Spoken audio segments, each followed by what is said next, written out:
What's going on, everybody? You found Bottom Tier Collector, and I'm your host, the Bearded One. As always, thank you for your support.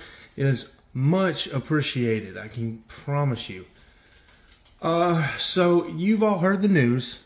James Gunn dropped his media bomb today. He gave a close to the vest layout of his plans for the first chapter in his 8 to 10 year DC Bible. He's titling it Gods and Monsters. Now, I'm not going to go into a lot of detail. This is the age of information. You should have Google readily available by now. It's 2023. Get with the times, people.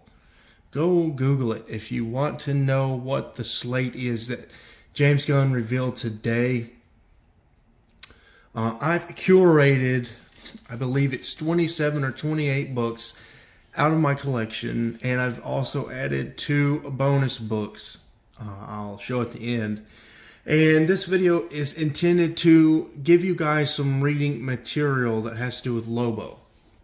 So, of the James Gunn slate that he revealed, and if you're paying attention to this kind of stuff, if you're a fan of Lobo in any way, shape, or form, or a fan of Jason Momoa, there are mega rumors swirling Jason Momoa and Lobo, and just where exactly Lobo is going to fit. Now, before I get into the books, I would like to personally say I almost hope Lobo isn't much of a big deal in this Gods and Monsters chapter. I say that because I want Lobo around for a while. I kind of want a slow burn. I want to be teased. I want to get excited about Lobo. If Lobo is, let's say the rumors and speculation about Lobo being in Batman are true. If Lobo's already going to be a villain in the first Superman movie James Gunn has planned to release, I don't know about the future of the character. That would really make me nervous. So, in my perfect world, I kind of hope Lobo's either absent or we just get a small, minute cameo, a teaser. Maybe he teams up to fight a final boss, level boss in one of these movies, but I hope we just get some kind of a teaser if he's going to be in chapter 1 that leads into maybe a chapter 2 or a chapter 3 solo film, or a film where he plays a predominant role in the DCU. But with all that said, what strikes me as interesting, the possibilities, the speculation, it's always going to be there when you're a fanboy. And so Lobo could potentially be, of everything announced, Lobo could potentially be in Superman, Green Lantern, or the Authority. To what capacity? Who knows? I like the idea of maybe John Stewart, because it was announced John Stewart and Hal Jordan are going to be the focal point of the Green Lantern TV show. So I like the idea of maybe Hal Jordan and John Stewart going into an intergalactic bar, or some kind of sleazy hole-in-the-wall place in some backwoods planet in the galaxy. And Lobo kind of cameos. He's like maybe in the background, or maybe he disrespects one of the lanterns, and maybe there's a standoff, and then Lobo walks away. And then that's all we see of Lobo in chapter 1. So I like the idea of something like that. But I'm saying that to say it could definitely be a possibility he ends up in Green Lantern, or maybe he ends up in the Authority. And you just never know. So I'm going to get into these books. This isn't designed to be a speculation video. I'm not trying to showcase books you need to buy now, those videos, or undervalued books in the market. None of that. This is just me offering you reading material based on what James Gunn has announced, and kind of So you can get familiar with Lobo interacting with the characters I've already said he's got potential for interacting with. Just, you know, not saying any of these storylines are going to play out or whatever. Just me trying to, you know, again, provide reading material so you guys can get familiar with, again, Lobo's relationships with Superman, the Green Lanterns, and the Authority. So first up, this is going to be a real obvious one that could obviously play out in Chapter 1 or sometime in the future, is the Last Son of Krypton. Excuse me, I call this story arc The Last Son of Krypton. Let me correct myself. The Day of the Krypton Man. That is the name of this story arc. And this is sort of the prequel, because it doesn't have a lot to do with Lobo. Lobo's kind of in the end in this issue. So that's Action Comics 650. And this is Superman 41.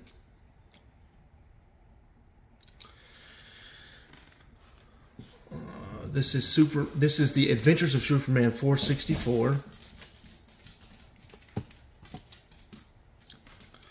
And this is Action Comics 651.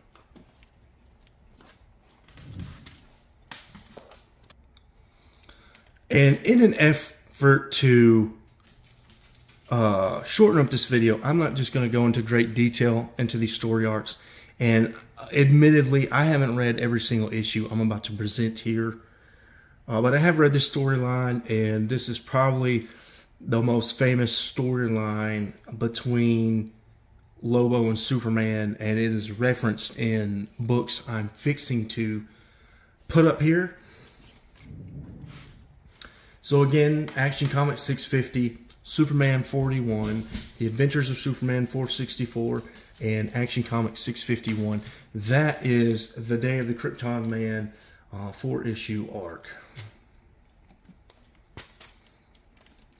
And I'll probably do some camera magic after this so you don't have to see me take down these comics. So next up we got The Adventures of Superman Annual number 2. And Legion 1990 Annual number 1. This is a 2-part story arc, and it's kind of semi the sequel to the Day of the Krypton Man story arc. You can see Lobo and Superman are fighting here in Legion Annual 1. Legion and Superman, I forget, I've read these 2 issues. I forget the story, so you have to forgive me. Something to do with Brainiac. Okay, it's starting to come to me now that I'm studying the covers. Vrildox is trying to overthrow his dad. Vrildox is the son of Brainiac. Yes, the actual Brainiac. And Superman, I believe, aids Legion in doing that. But they scuffle. You know, there's misunderstandings. And in this issue, I know for sure they reference Lobo and Superman meeting in the Day of the Krypton Man arc. Next up, I have a single issue. I don't believe this ties in. This is part, well, I'll just go ahead and throw it up. This is part of the Eclipso, the Darkness Within event, I believe, where Eclipso wreaks havoc on the DC Universe. But I didn't want to include the issues I own of the Eclipso arc. I just wanted to showcase just being another. I'm going to talk today, guys. I'm stuttering a lot, and I don't know why, but I'm going to get through this and use my words correctly.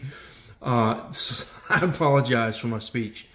I just wanted to showcase this as being another issue where Lobo and Superman are interacting, and it is a part of the Eclipso, the Darkness Within storyline.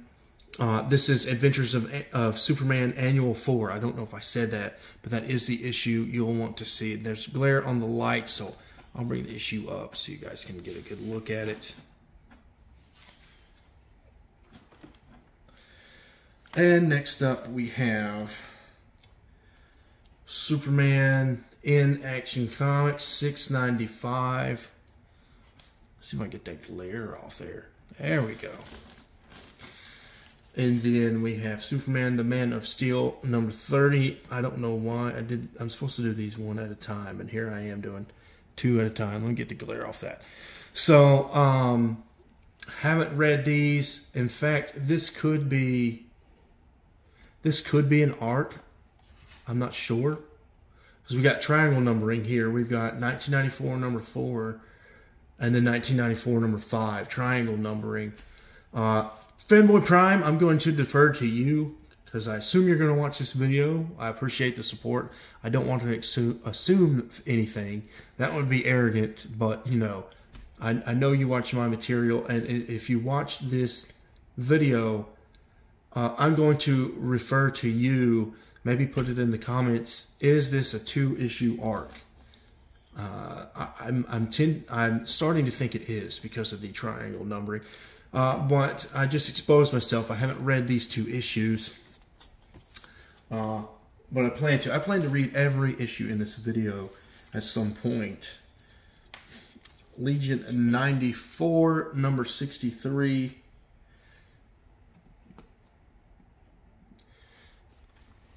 Great cover. Great cover.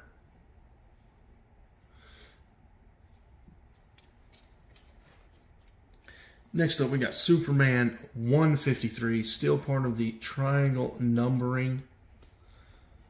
This is the year 2000, number 5.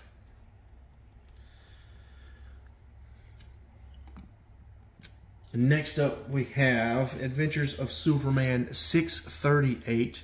We're no longer in the triangle numbering.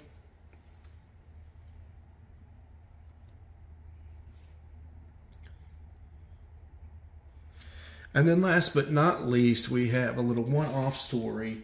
It's not even canon, but I think it's just the Lobo Superman story. It's just kind of their relationship in one issue. Now, it could be canon if you wanted it to be canon. This was written right before the New 52 broke down into Rebirth, but it doesn't have the New 52 or the Rebirth moniker. I believe it's just this is part of the Superman American Alien mini-series designed to just be its own thing. And issue 7 is pretty much about Lobo coming to Earth on contract to defeat Superman. And Superman's fairly young at this point. And it's just an action-packed issue. It's pretty good. It's really, really good. And maybe this issue could be referenced if Lobo appears in Superman Legacy. But like I said, I really hope Lobo isn't the main villain in the first movie of Chapter 1.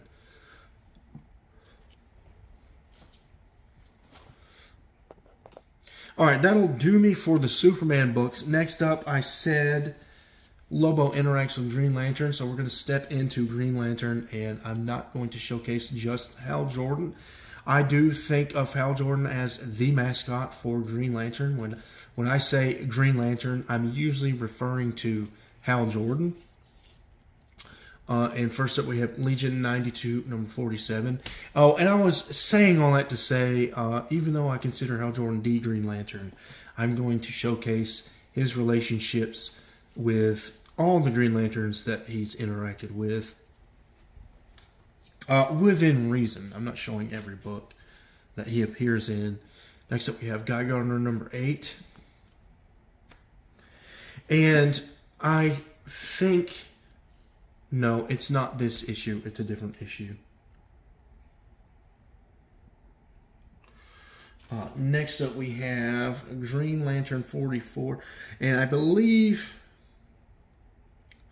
this is all a story arc. So I'm going to put these up. We have Green Lantern 44. This is part of the Trinity story arc. Legion 93, number 57. And Green Lantern. Let me get that glare off that comic book. There we go. Get the glare off this one. There we go. Let me pull these books up so you guys can see them better.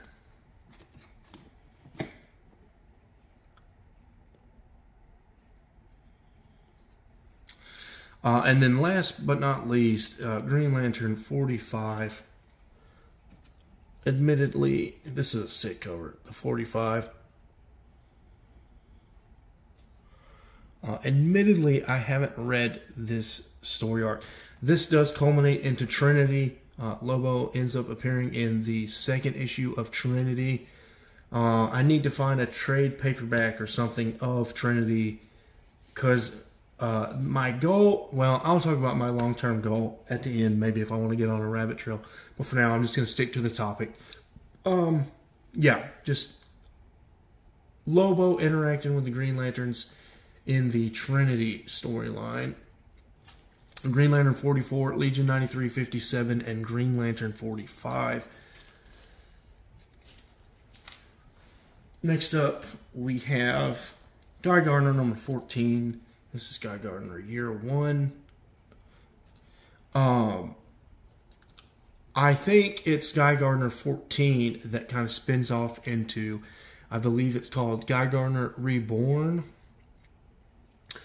Lobo and Guy Gardner interact with each other in a three-book series. It's a square-bound book series called Guy Gardner Reborn. I don't have those books in my hands right this second, but just remember that Guy Gardner, I think it's called Guy Gardner Reborn. Look that up and check it out if you're into Guy Gardner and or Lobo or 90s books. Next up, we got Green Lantern Corps Quarterly. Now, this is an anthology series. Now, I think it's canon. Just because it's anthology doesn't mean it's not canon. I don't remember what happens in this book, but pretty sick cover here, and it's Lobo in the Emerald Twilight storyline in Green Lantern Corps Quarterly.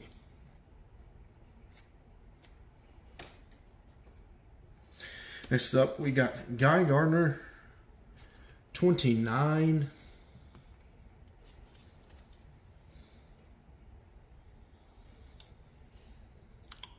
This book flips open. It's not die cut, but it like flips open, and I've never seen the picture inside, but yeah, Lobo's in that. Lobo's also in Guy Gardner Warrior 34. One of my favorite covers of all time, and it is done by my favorite artist of all time, Phil Jimenez. And I didn't even realize Phil Jimenez did this and my favorite cover of all time. If you would like to know what my favorite cover of all time is, I'm going to direct you to my favorite covers of all time video. Go watch that video in my backlog. I've updated my playlist, organized them a little better, and just go to my playlist instead of scrolling back through my videos. But yeah, sick cover. Done by my goat, Phil Jimenez. Next up, we got Guy Gardner Warrior 39. So, Guy Gardner and Lobo have a bit of a history, and I need to read up on it, that's for sure. I have read these books, got a 2-issue arc here. Green Lantern 54, From the Brightest Day storyline. And then we have Green Lantern 55, From the Brightest Day storyline. And I know what you're thinking. I do have the variant. I have the variants to all the issues that have variants that have Lobo on the cover, like the Superman Man of Steel 30, the Action Comics 694. I have those variants, but they're all put away. And yeah, I do have the 55 variant. Humble brag, I paid $12 for it 8-9 years ago when nobody cared about Green Lantern 55. So that's just proof in the pudding, guys, that if you care about something, buy it. You know, don't worry if it's $1 book or a $5 book or a $12 book. So yeah, that's some reading material for Green Lantern and Lobo. You know, just so you can get familiar with those interactions, and you could be on the lookout for Lobo in Superman and Green Lantern. And then I also said Lobo has interacted with the Authority. So the Wildstorm universe put Lobo against the Authority for a little bit. This is an oversized issue. And then it is Lobo versus Authority at Jingle Hell. It's a Christmas story that is part 1 of a 2-book series. This is Lobo, Authority, Spring Break Massacre. And essentially, I forget her name, but essentially this girl dreams up, I think she has the ability to shape reality or something like that. And she dreams up Lobo out of her comic book. And she's reading Paramilitary Christmas Special. And over here in the Spring Break Massacre Part 2, Lobo is pissed that the events of Paramilitary Christmas Special are not real.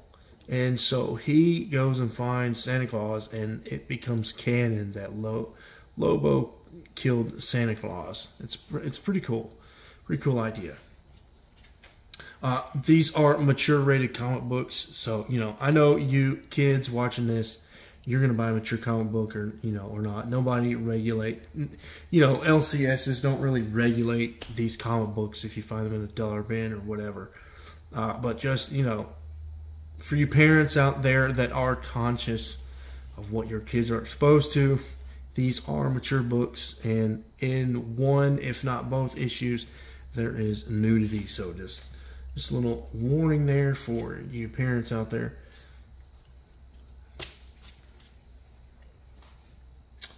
And then here are 2 bonus books.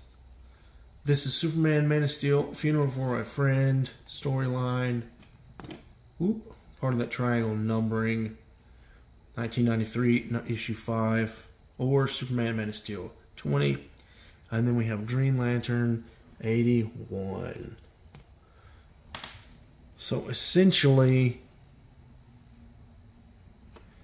get the glare off these books. All right. Well, essentially, Superman dies. It's Death of Superman. Boo-hoo. We're crying. Got Bilbo there, or Bibbo, crying. Got Batman back there being too edgy to shed a tear on the rooftop. Nightwing, Mr. Miracle. I think that's Vigilante or the Guardian. Essentially, Lobo is shocked to learn that Superman died. That's literally all Lobo has to do with this issue. And then in this issue, in the double-page spread of Hal Jordan's funeral, Lobo is in the very back smoking a cigarette in the back of the church. So that's a pretty funny appearance, but nothing of significance, nothing you need to read. But I figure I would include them as bonus books, if you collect Lobo appearances, or you collect Green Lantern or Superman, the Man of Steel, or whatever. So that'll do me. The dog's getting rowdy. I'm fearful she's about to bark while I'm on camera. So as always, thank you for liking, subscribing, and commenting on my content. She's party fouling all over the camera. I apologize. I'm going to get out of here. Until next time, guys.